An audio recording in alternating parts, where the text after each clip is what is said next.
बढ़ते हुजूमी तशद्दुद के मामले के बीच बीएसपी रुकन पार्लियामान दानिश अली ने लोकसभा में आज हुजूमी तशद्दुद का मामला उठाया है। उन्होंने हुकूमत से सवाल किया है कि क्या हुजूमी तशद्दुद पर नकील कसने के लिए सरकार कोई ठोस कानून बनाने जा रही है। देश के अंदर जिस तरीके से लोकतंत्र पर हमला हो रहा है वो किसी से छुपा नहीं है। हम लोग यहाँ आए हैं, माननीय अध्यक्ष जी, लोकतंत्र के माध्यम से यहाँ आए हैं। अगर इस देश में लोकतंत्र भीड़ तंत्र के माध्यम से खत्म हो जाएगा तो ये देश के लिए बहुत ही दुर्भाग्यपूर्ण है। मैं अपना सवाल मैं अपना सवाल माननीय अध्यक्ष जी जो मैंने लिख के दिया है वहीं पर आ रहा हूँ, वही सवाल आप भूमिका मत बांधिए। मेरे से पहले सांसद ने मैं वही सवाल पूछ रहा हूँ। आपको अप्रिशिएट करना चाहिए कि हाउस शांत है। मैं आपसे सिर्फ आपके माध्यम से सरकार से सिर्फ ये कहना पूछना चाहता हूं कि जिस तरीके से देश के विभिन्न हिस्सों में मॉब लिंचिंग हो रही है, देश में लोकतंत्र पर हमला हो रहा है, सुप्रीम कोर्ट ने बाकायदे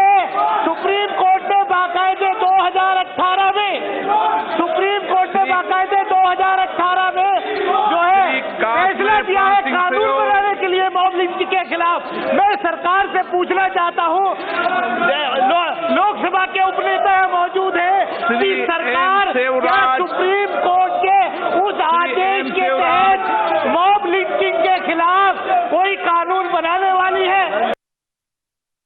हुजूमी तशद्दुद के खिलाफ सख्त कानून बनाए जाने को लेकर सरकार की कोशिशों से मुतल्लिक़ सवाल करने पर जमीयत उलमाए हिंद ने रुकन पार्लियामेंट दानिश अली की सताइश की और इस तरह के मामलों में कानून साजी के लिए हुकूमत की जवाबदेही तय करने की जरूरत पर जोर दिया है।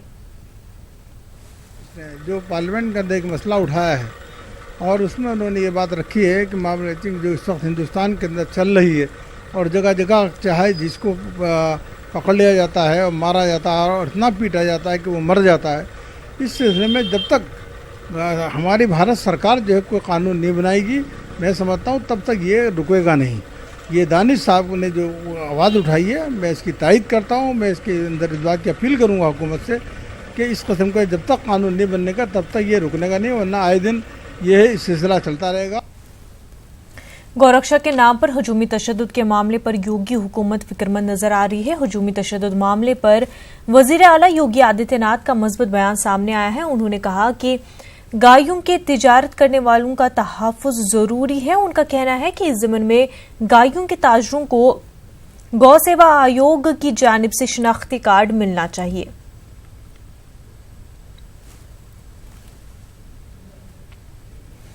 कांग्रेस लीडर राशिद अलवी ने योगी हुकूमत के कदम को काबिल सताइश बताया, लेकिन उन्होंने कहा कि हुजूमी तशद्दुद के वाक़यात योगी आदित्यनाथ के बयानात का नतीजा ही है। लिंचिंग की घटनाएं देखने को मिलती हैं और ये घटनाएं कम होने का नाम नहीं ले रही हैं। इसी पे को कंट्रोल में रखने के लिए मुख्यमंत्री योगी आदित्यनाथ ने कुछ नियम बनाए हैं। इस विषय पे बात करने के लिए हमारे साथ कांग्रेस के वरिष्ठ नेता राशिद अलवी जी मौजूद हैं, बात करेंगे। सर, आपको क्या लगता है कि जो नियम है उससे मॉब लिंचिंग को रोका जा सकता है? देखिए, मुझे मालूम नहीं है उन्होंने क्या नियम बनाए हैं, लेकिन ये उनकी जिम्मेदारी है कि उत्तर प्रदेश के अंदर लिंचिंग के वाक़यात ना हों, कानून कोई अपने हाथों में न ले। लेकिन लिंचिंग के होने की बड़ी वजह योगी जी ने जो जिंदगी भर बयानात दिए हैं उसका नतीजा लिंचिंग है। आज वो भले ही मुख्यमंत्री हो, लेकिन जिस तरीके के बयानात वो देते रहे हैं उसका यही नतीजा निकलना था। अगर आप नफरत की राजनीति करेंगे, देश में नफरत फैलाएंगे, तो लोगों के अंदर नफरत का यही नतीजा होगा और यही लिंचिंग होता रहेगा। अगर उन्होंने ऐसे कुछ कानून बनाए हैं जिससे लिंचिंग रुक सके तो बहुत अच्छी बात है। सर, आपको क्या लगता है कि मॉब लिंचिंग रोकने के लिए क्या कदम उठाए जाने चाहिए? सबसे बड़ा कदम ये है कि जिस तरीके के बयानात भारतीय जनता पार्टी के नेता देते हैं उनको बंद करना चाहिए। इस देश के अंदर नफरत की राजनीति बहुत दिन नहीं चल सकती है। ये देश मोहब्बत के लिए जाना जाता है। जब तक आप तमाम समुदाय के अंदर मोहब्बत की बात नहीं करेंगे, बजाय उनको तोड़ने के, लिंचिंग खुद अपने आप रुक जाएगी। अच्छा, आपको लगता है कि अभी कुछ दिन पहले जब तरवेज का मामला हुआ या मथुरा में रहने वाले भारत का मामला हुआ, तो इस तरीके के जो मामले आते हैं सामने, तब सिर्फ नेता से बयानबाजी करते हैं। ऐसा क्या किया जाए कि आने वाले समय में चाहे भारत हो या तरवेज हो, इस तरीके की घटनाएं ना हो? देखिए, लिंचिंग के मामला यूनाइटेड नेशंस के अंदर उठे हैं।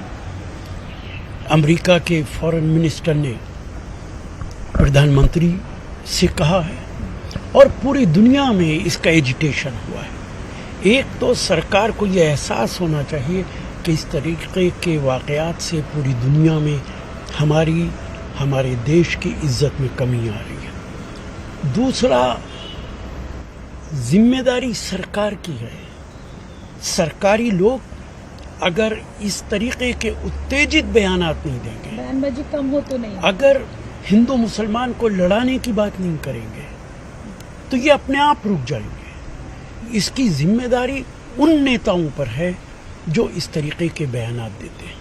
शुक्रिया सर, न्यूज़ 18 से बात करने के लिए। सुना आपने थे राशिद अल्वी, जिनका साफ कहना था कि नेताओं को अपनी ज़बान पे लगाम रखनी चाहिए और जिस तरीके की बयानबाजी वो अब तक देते आए हैं, अगर वो बयानबाजी कम करेंगे तो मॉब लिंचिंग की जो घटनाएं हैं वो कम होंगी। कैमरा पर्सन दीपक बिस्ट के साथ प्रीति श्रीवास्तव, न्यूज़ 18 दिल्ली। वजारत दाखिला का जम्मू कश्मीर में सिक्योरिटी सूरत हाल पर बयान आया है। बयान में कहा गया कि जम्मू कश्मीर में सिक्योरिटी फोर्सेस के मौसर इक़दामात की वजह से सूरत हाल बेहतर हुई है। सर्जिकल स्ट्राइक के बाद दरअंदाजी में कमी आई है। दरअंदाजी में 43% तक कमी आई है। वहीं मिलिटेंटों के हमलों में 28% की कमी दर्ज की गई है, जबकि मिलिटेंसी में शामिल होने के वाकयात में 40% की कमी हुई है। दफा 370 और 35A के मामले पर वजारत दाखिला ने एक बार फिर गैर वाज़ेह जवाब दिया है। लोकसभा में नेशनल कॉन्फ्रेंस के सदर डॉक्टर फारूक अब्दुल्ला की जानिब से इस ज़िम्न में पूछे गए सवाल पर वजारत दाखिला ने अपना जवाब दिया। वजारत दाखिला ने कहा कि दफा 370 और 35A से जुड़े मामले अदालत में जेर समाअत हैं। फारूक अब्दुल्ला ने सवाल किया था कि क्या दफा 370 और 35A को कमजोर करने की कोशिश हो रही है। वजारत दाखिला ने मज़कूरा दफात की तनसीख के ताल्लुक से कोई वाज़ेह जवाब नहीं दिया है। दिल्ली में विश्व हिंदू परिषद ने आज शोभा यात्रा निकाली। गुज़िश्ता दिनों हौस काजी में 2 फिरकों में कशीदगी पैदा हो गई थी, जिसे लेकर शोभा यात्रा निकाली गई। इस मौके पर दिल्ली के हौस काजी में सिक्योरिटी के सख्त बंदोबस्त किए गए थे। इस मामले पर वजीर दाखिला अमित शाह ने भी नोटिस लिया था और दिल्ली पुलिस कमिश्नर को तलब कर जानकारी ली थी।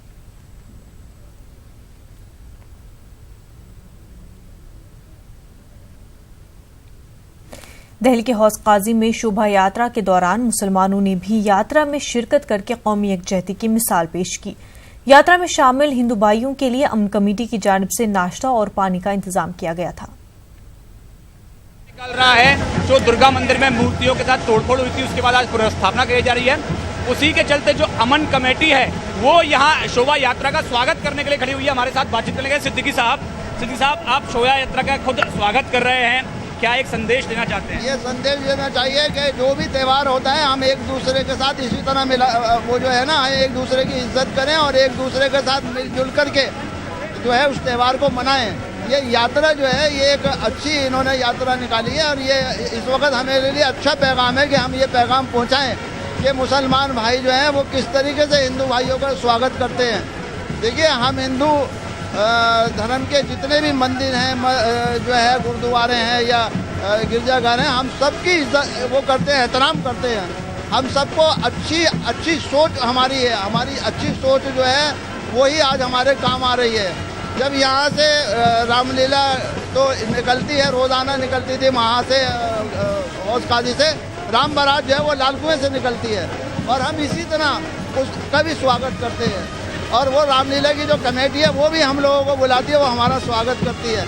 तो एक दूसरे से हमें एक दूसरे के त्योहारों पर एक दूसरे से मिल करके हम जो है त्यौहार मनाते हैं और हम यही पैगाम देना चाहते हैं सबको। अगर कोई ऐसा वाक़या हो जाए तो बड़े लोगों को चाहिए कि आपस में मिलजुल करके उस मामले को हल कर लेना चाहिए।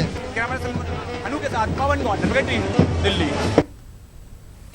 Congress senior leader doctor Kiran Singh ने कहा है कि कांग्रेस की हालत अच्छी नहीं है। राहुल गांधी ने जो तय कर लिया है उस फैसले की इज्जत करनी चाहिए। हमारी नुमाइंदा रंजीता ने डॉक्टर किरण सिंह से बात की। कांग्रेस के वरिष्ठ नेता डॉक्टर करण सिंह हमारे साथ है बात करने के लिए। सर, सबसे पहले शुक्रिया आपका न्यूज़ 18 से बात करने के लिए। आपने जो पत्र लिखा नए अध्यक्ष को लेकर, हाँ, तो उस पर आप क्या कहना चाहेंगे? अभी जो स्थिति है कांग्रेस की, क्या लगता है आपको, आप कांग्रेस को आगे क्या सोचने की जरूरत है? इसीलिए मैंने ये वक्तव्य भी दिया कि परिस्थिति अच्छी नहीं है कांग्रेस की। 6 हफ्ते हो गए हैं राहुल को जब से उन्होंने पहले त्याग पत्र दिया था 25 मई को। 6 हफ्ते हो गए। 6 हफ्ते में अभी तक कोई नया नेतृत्व उभरा नहीं है। 1 महीना तो ऐसे ही लगा दिया हमने राहुल को प्रेशराइज करने के लिए कि नहीं चाहिए, नहीं वापस लो। अब राहुल समझदार आदमी है, इतना उन्होंने मेहनत की है चुनाव में। उन्होंने जब एक निर्णय ले लिया तो उस निर्णय का हमें आदर करना चाहिए था। लेकिन ये जो आपने वक्तव्य दिया, कई चीज़ें आपने उसमें लिखी है। एक फॉर्मूला भी आपने बताया है कि किस तरह से अभी अध्यक्ष बनाया जाए। अगर अध्यक्ष अब तक नहीं होता तो अंतरिम अध्यक्ष का एक फॉर्मूला दिया आपने। चारों दिशा के लिए एक अलग अलग कार्यकारी अध्यक्ष। क्या है आपका इस पूरे फॉर्मूला के पीछे आपकी वजह क्या है? वजह ये है कि इस समय जो एक अनिश्चितता की स्थिति पैदा हो गई है कांग्रेस में, उसको तो समाप्त करना है ना कोई दिशा तो आगे देनी है। तो हमने ये कहा कि इंटरिम एक प्रेसिडेंट चुनो जो अगले AICC तक रहेंगे, क्योंकि AICC चुनेगी। एक प्रजातांत्रिक पद्धति में AICC को चुनने का हक है। और इतनी देर ये करो। और 4 मैंने कहा उपाध्यक्ष या कार्यकारी अध्यक्ष बनाइए, उत्तर, पूर्व, दक्षिण, पश्चिम, ताकि हर एक क्षेत्र की ओर ध्यान दिया जा सकता। लेकिन क्या लगता है आपको, क्या बड़े नेता क्या सोच रहे थे, क्यों इतनी देरी? मैं उनको क्या इसके बारे में क्या कहूँ, उन्हीं को पूछिए आप। देखिए, इसमें कोई शक नहीं कि बहुत सारे लोग चाहते थे कि राहुल रहें, इसमें कोई शक नहीं है। लेकिन जब उन्होंने स्पष्ट कह दिया कि भाई मैं नहीं रहना चाहूँगा और मैं ये भी नहीं चाहता हूँ कि मेरे परिवार का जो है वो कोई अध्यक्ष, 2 बातें उन्होंने कह दी। जब कह दी तो फिर यानी उसको न मानते हुए, उसका आदर न करते हुए फिर भी हम ऐसे स्तब्ध रहें, वो ठीक नहीं है। धन्यवाद। तो ये डॉक्टर करण सिंह जिन्होंने साफ तौर पर ये कहा कि उन्होंने जो राय दी है, जो बातें कही है अपने उस पत्र में, उसमें साफ तौर पर ये कि नेताओं को अब सोचने की ज़रूरत है, क्योंकि अब जो इफेक्ट है, राहुल गांधी अब अध्यक्ष नहीं रहे, अब अध्यक्ष नहीं है कांग्रेस के पास, ये इफेक्ट अब कार्यकर्ताओं तक पहुंच रहा है। पार्टी खत्म हो जाएगी, इतनी पुरानी पार्टी, ये एक चिंता उनके अंदर थी। इसी वजह से उन्होंने अपनी राय दी। कैमरा पर्सन अप्पू के साथ रंजीता झा, न्यूज़ 18 नेटवर्क। अलीगढ़ में पेशी के लिए लाया गया मुलजिम पुलिस की हिरासत से फरार होने में कामयाब हो गया। जिला बुलंदशहर का रहने वाला मुलजिम अपनी बीवी के कत्ल में अलीगढ़ जेल में 2015 से बंद था। अलीगढ़ SSP ने इस मामले में 6 पुलिस एहलकारों को मुअत्तल कर दिया है। पुलिस को कैदी के भागने की इतला जेल में वापसी के वक्त हुई, जब कैदियों की गिनती की गई। देखिए, आज जिला कारागार से 150 मुलजिम यहाँ सेशन अदालत पर पेशी के लिए आए थे। इनमें से एक अभियुक्त है रहीस सनोब सुब्राती। ये रहने वाला टेरना पड़ता है गांव, थाना पासू, जनपद बुलंदशहर में। ये अपनी पत्नी के मर्डर में थाना क्वारसी से वर्ष 2015 में मर्डर में जेल में गया था और वो यहाँ से गायब हो गया है। उसके संबंध में कार्रवाई की जा रही है।